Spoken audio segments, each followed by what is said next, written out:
UCLA takes on Pitt in the Sun Bowl down in El Paso today, trying to do something that they haven't accomplished in 8 years. Let's go.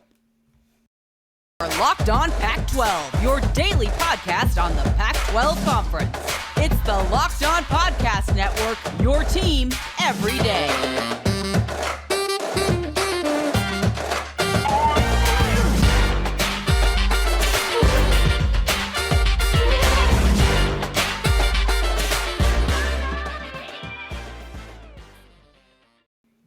Welcome, everybody, to another episode of Locked On Pac-12. I'm your host, Spencer McLaughlin. Thank you so much for making this your first listen or your first view of the day if you're watching on YouTube. Part of the Locked On Podcast Network, your number one source to stay up to date with our beloved Conference of Champions. Like, comment, subscribe, please, and thank you wherever you listen to or watch this show, which today is brought to you by Bet Online. Bet Online has you covered this season with more props, odds, and lines than ever before. Bet Online, where the game starts. And I've got my man, Zach Anderson-Yoxsimer, the host of Locked On UCLA Bruins on YouTube and wherever you listen to your podcasts to talk about the Sun Bowl. And Zach, I want to just dive right into it. UCLA is trying to accomplish two feats that has not been seen around this football program in 8 seasons. A 10-win season and winning a bowl game. Haven't seen it since the 2014-15 season. That was the last time UCLA had a 10 in the win column or a W in their bowl game. That feels like it adds a level of importance to this game against Pitt. I mean, it's important, and we will get to all the players in a moment, but it just feels like they're taking this, very seriously. All the players, they can feel like a lot of the UCLA players, they're very old, like DTR, Stephon Blaylock. They've been around for a while. They've almost been around for as long as Chip Kelly's been around.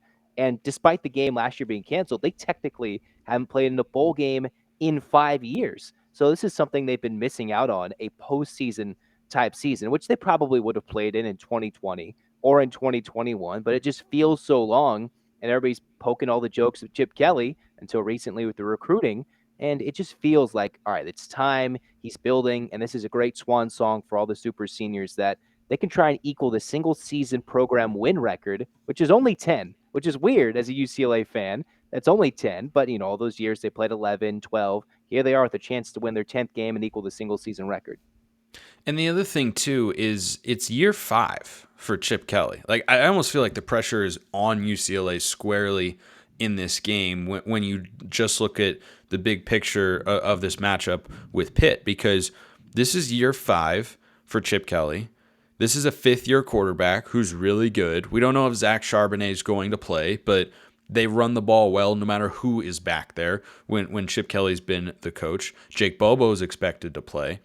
You've got a lot of talent on the roster. Bill McGovern is back with the team finally. The defensive coordinator who's missed the last few games certainly has to make you think what might have been if he'd been available to actually be in the box calling those plays, because it's really important when Chip Kelly is your head coach. But this is an opportunity, Zach, for UCLA to make a statement about where they are at in their rebuild, because it's been a better win percentage every year since Chip Kelly took over, and winning this game against Pitt and putting that 10 in the left column for the first time in 8 seasons, that feels like the sort of punctuation mark you want to have as a program when you're trying to build yourself into a consistent, competitive team.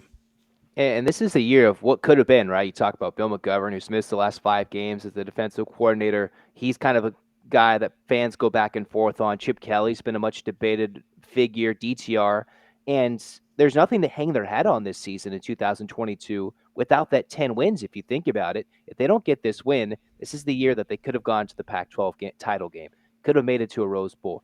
Arguably, if they had the schedule line up as it did with everything happening, you win out. Heck, even a potential college football playoff if everything went crazy right? So this is one of those things where, yes, it feels right. We're all feeling good, but kind of taking the negative side of it. You don't win this game, then what is there to hang your hat on a season that could have been, right? You sit there, 10 wins, and while we're feeling good with everything and Dante Moore, right? What are you going to hang your hat on with DTR breaking all the records, and you're sitting there 9-4, which is what I predicted before the season, kind of jokingly, but 9-4. Well, what is that? It is a good sign to build moving forward, but the 10th win is significant for a UCLA program. It's time to get that 10th win, but if they don't get it, what are they hanging their hat on this season? I don't think there is anything unless they get that 10th win and a bowl win, which they haven't had in quite some time. Yeah, I think it would feel like a major letdown to not reach 10 wins. I talked about on this show coming into this season that I expected them to reach the 10-win threshold, if not in the regular season, which is what I thought, and I was off by just a game since they've dropped one to Arizona.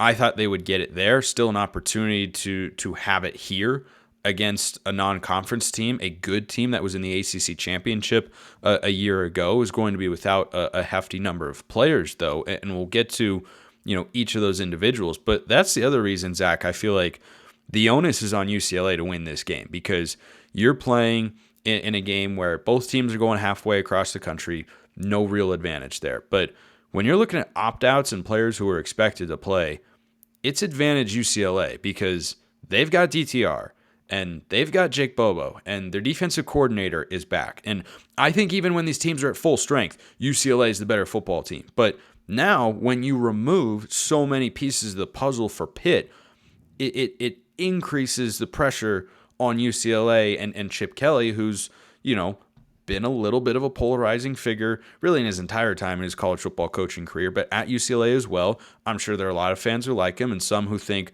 hey, we were supposed to be doing better than this at this point in time.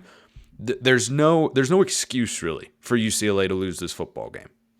But for UCLA fans, the kind of, shucks, UCLA again. This is the game they would lose by 14 because it's bowl season, coached up, all this, these goofy types of things. Like, who would have thought they would have lost to Arizona? In my right mind, an Arizona team who couldn't even stop the run, UCLA loses to that team. And now here you are against Pitt in a Sun Bowl where you're like, all right, you don't want to be here, but the players are taking it serious.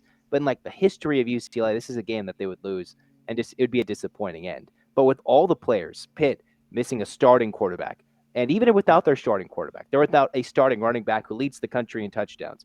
4 key, if not more, starters on defense. Just DTR playing alone, UCLA should win this game. And even if Charbonnet doesn't play, this is a big game.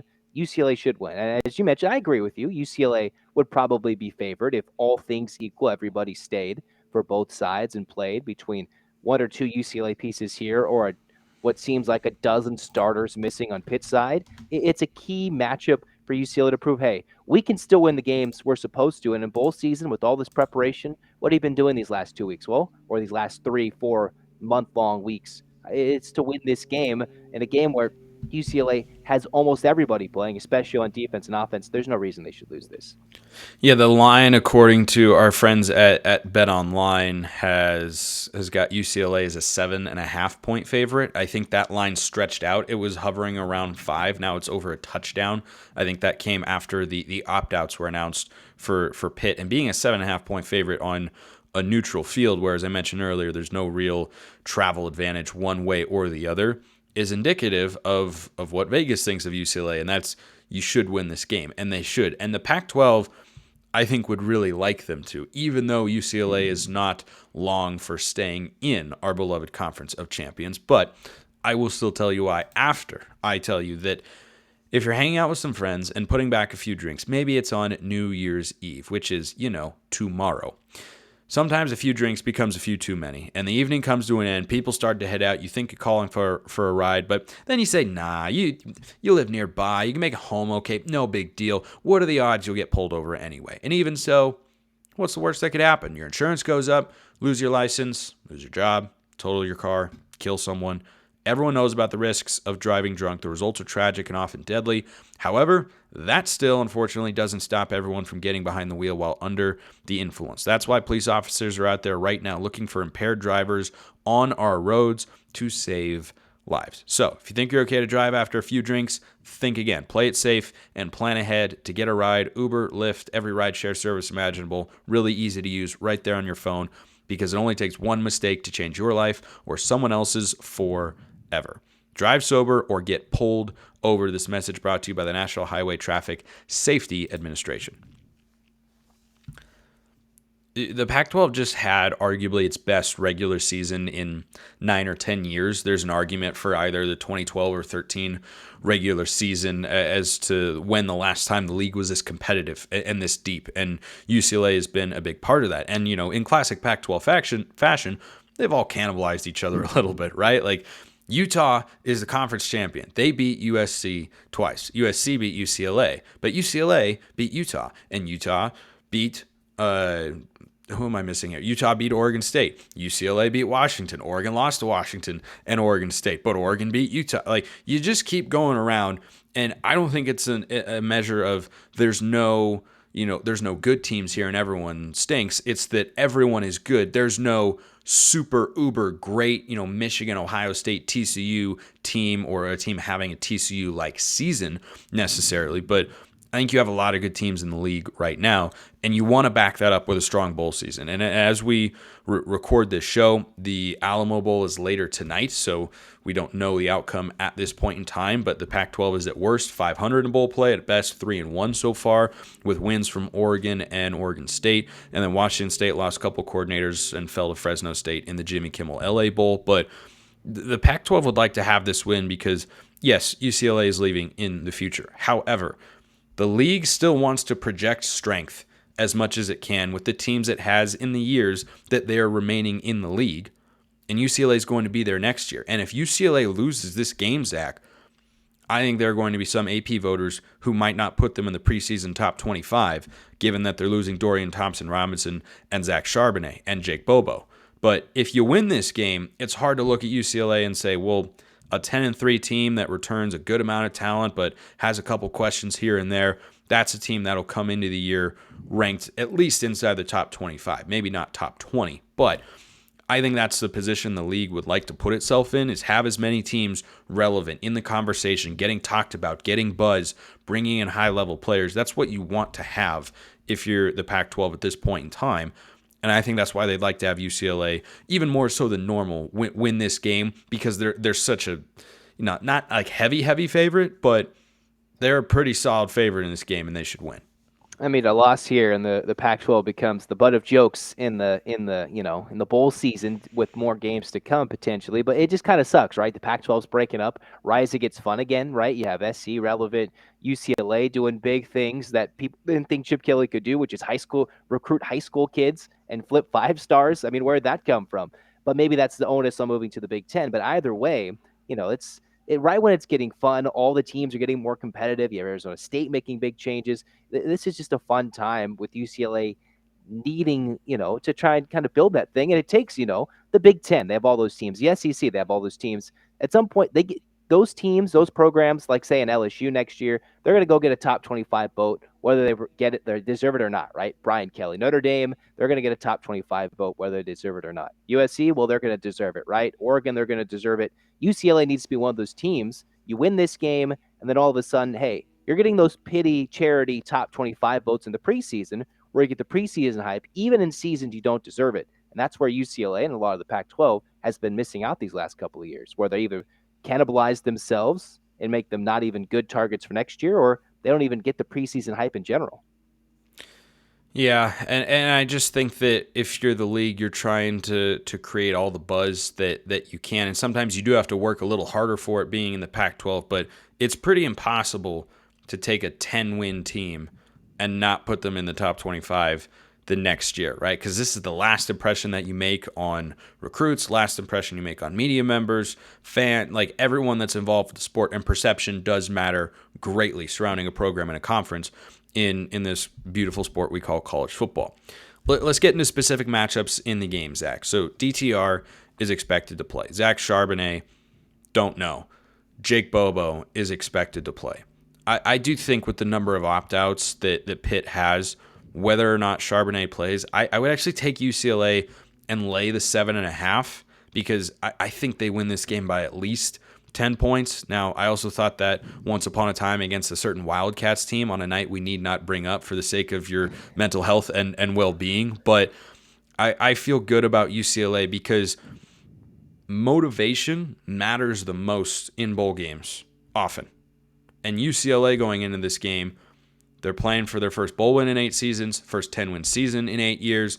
What would be they already have their highest win total under Chip Kelly, but I think 10 wins would be quite the statement in year 5 and be a testament to the fact that the rebuild has gone well and that they can be here to stay. But most importantly, Zach, This is the last college football game for Dorian Thompson-Robinson. The last game. I'm sure he'll try and make it the NFL, whether that's as a quarterback or wide receiver, I don't know. But he is an elite athlete. But he loves this game, and he cares every single week. He goes out there and plays, and I think he's the best player on the field, whether or not Keaton Slovis had played, but I think he certainly is now on either side of the ball, right? Either team's offense, either team's defense. DTR is the best player out there, and I think nobody wants to win this game more than he does. Yeah, I mean, maybe the over-under shouldn't be how much UCLA wants to win by. It's over-under how many DTR hurdles happen in this game, right? I know he's trying to build himself up to be an NFL prospect and do things post his UCLA playing career, but over-under how many hurdles? I say 2. I'm saying, over-under 2. We're going to set a high mark. It's the bowl game.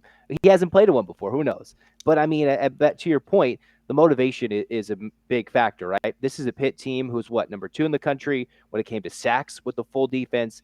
They led the country, tied for the lead when it comes to interceptions, returned for touchdowns. And we saw DTR some points this year where he threw a pick or 2. So if this was a full stack game with both sides, it'd be a UCLA probably by 3, and I would still lean that way even with the full stack. UCLA should win this game by 2 touchdowns. But when you talk about motivation, I'm not entirely sure. I doubt UCLA's ability to win.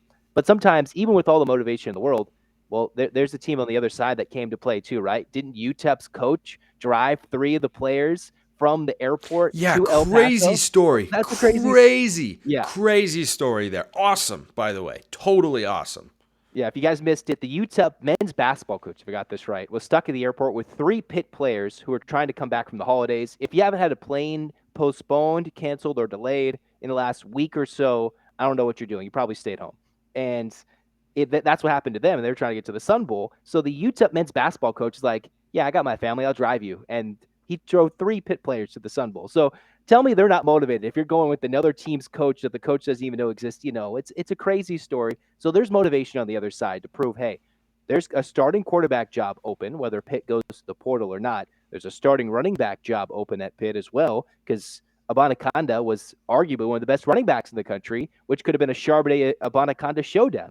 We don't get that, unfortunately. Pitt's D-line has been fantastic. They forced turnovers. But with all that gone, there's guys motivated who want to get those spots and prove this isn't a one-game letdown. We're going to keep this going. It's a system. It's a program. So I say, UCLA maybe wins this by a touchdown when they should win this game by 3 scores. In a normal world with all UCLA has, they should win this by 3 scores. But you don't know. You just never know. The bowl games make you think anything can happen, Well, anything often does happen, can and will happen, which is why I'm a huge fan of bowl season. I love watching these games. I love seeing where teams have come in their development, how they match up with a team that they don't typically get an opportunity to play against. Arkansas.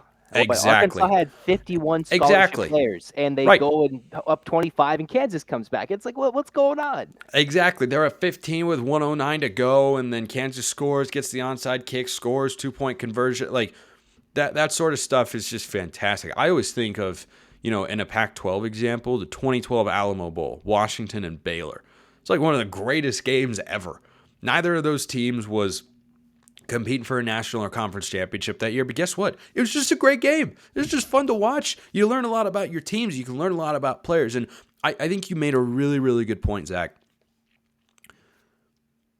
When you talk about opt-outs going into a bowl game, what you have to then discuss, if you're being thorough and intellectually honest, is the opportunity that is presented to guys who are going to play with that hunger and passion. So maybe they're not quite as talented, but motivation level on a team-wide level can certainly play into it. And maybe the motivation, drops a little, or the vibe is not quite as strong for Pitt because they have so many players who won't be playing in this Sun Bowl against UCLA. But one man's trash is another man's treasure. That's now an opportunity for a young guy who's played a little this year or has been in and out of the starting lineup to showcase what he can do against a quality opponent.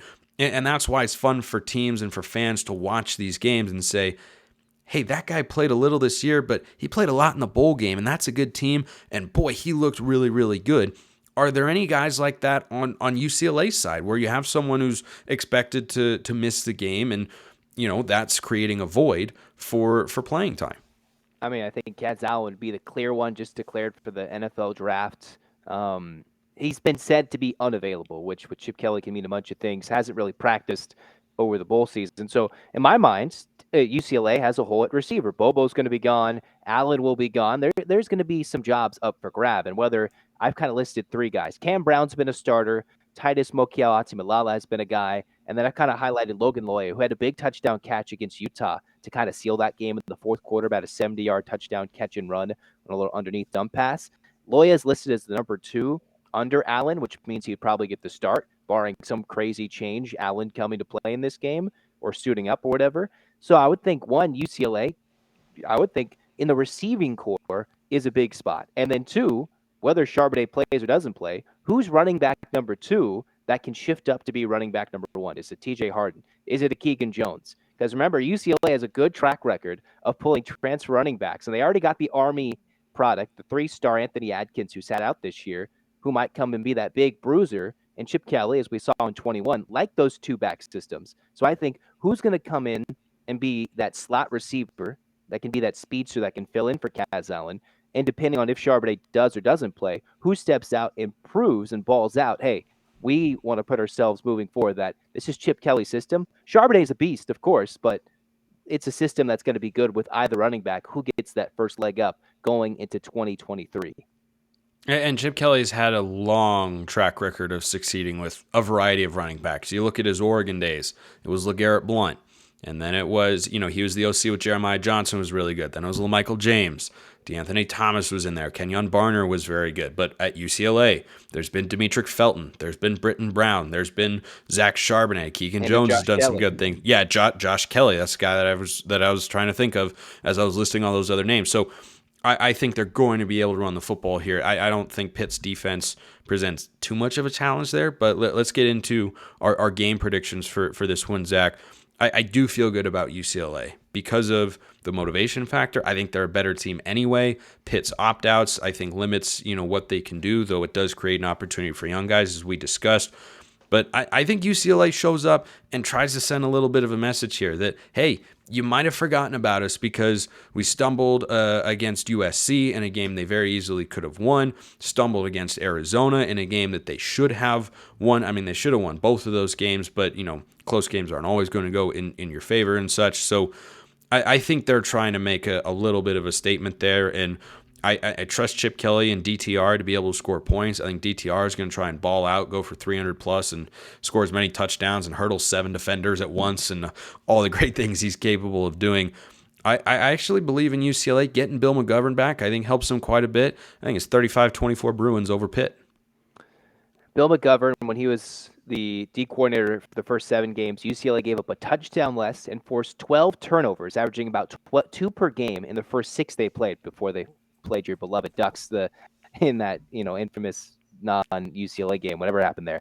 So they did a lot of forcing turnovers, allowed a touchdown less, and then they're playing a team who is not going to have starting running back, multiple defenders who are key to Pitt's success all around the line, linebacking, secondary, each level of defense. They will be missing contributors, whether it be leading tackles, leader in sacks, All-Americans, different guys. And while they do have some talent, this is a game UCLA on paper is going to lose people some money, I bet. 7.5, he says the line.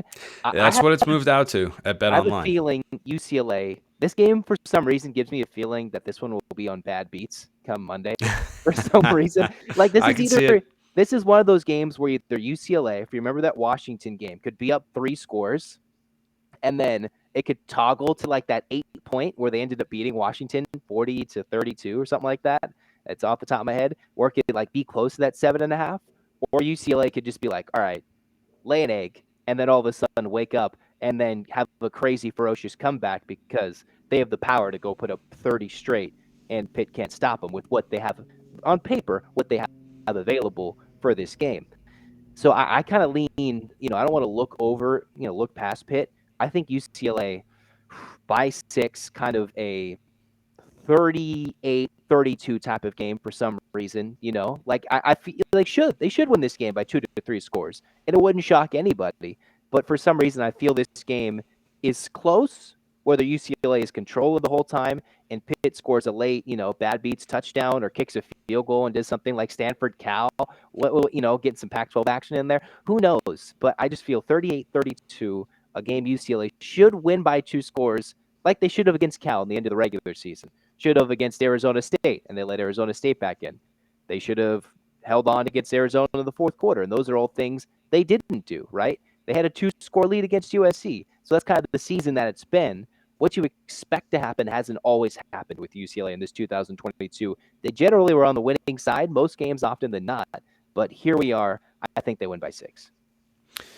Zach Anderson-Yoxsimer, host of Locked On UCLA Bruins on YouTube and wherever you listen to your podcasts. He will be watching the Sun Bowl. I'll be watching the Sun Bowl. Hope all of you will as well. I appreciate everybody listening. I will see you next time on Mondays. We take a look at the granddaddy of them all, the Rose Bowl, Utah and Penn State. See you then, and until next time, have a wonderful rest of your day.